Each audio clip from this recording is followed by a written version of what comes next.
বাংলাদেশে হাসিনা সরকারের পতনের পর থেকে আলোচনায় আসতে শুরু করে সেভেন সিস্টার্স।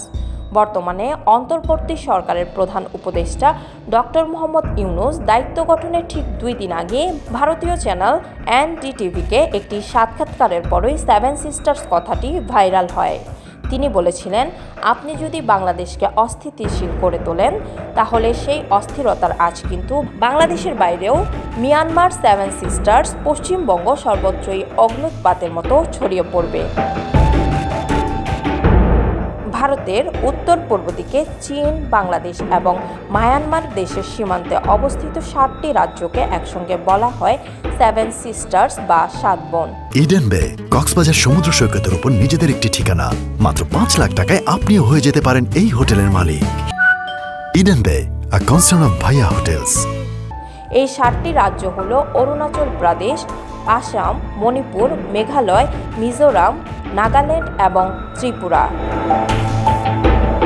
দিন কয়েক আগে বাংলাদেশে হঠাৎ বন্যার পরে কোনো এক শিক্ষা প্রতিষ্ঠানের ক্যাম্পাসে শত শত ছাত্রকে স্লোগান দিতে শোনা গিয়েছিল, বন্যায় যদি মানুষ মরে সেভেন সিস্টার্স থাকবে না রে।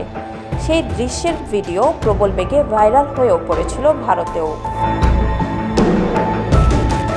বাংলাদেশের সঙ্গে ভারতের যে 4000 কিলোমিটারেরও বেশি দীর্ঘ স্থল সীমান্ত, তার প্রায় 2/3 কিন্তু এই সেভেন সিস্টার্সের সঙ্গে।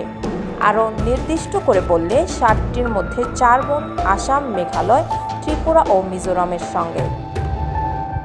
ইতিহাস বলে সেভেন সিস্টারভুক্ত এই রাজ্যগুলোর বিভিন্ন বিচ্ছিন্নতাবাদী গোষ্ঠী অতীতে বাংলাদেশের ভূখণ্ড থেকেই অবাধে তাদের কর্মকাণ্ড চালিয়েছে।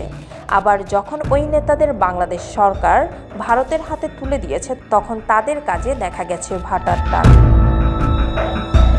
ভারতে সেভেন সিস্টার্স কথাটি ইদানিং প্রায় অপ্রচলিত হলেও বাংলাদেশে এই অঞ্চলটিকে বোঝাতে এখনও সেভেন সিস্টার্স সবচেয়ে বহুল ব্যবহৃত।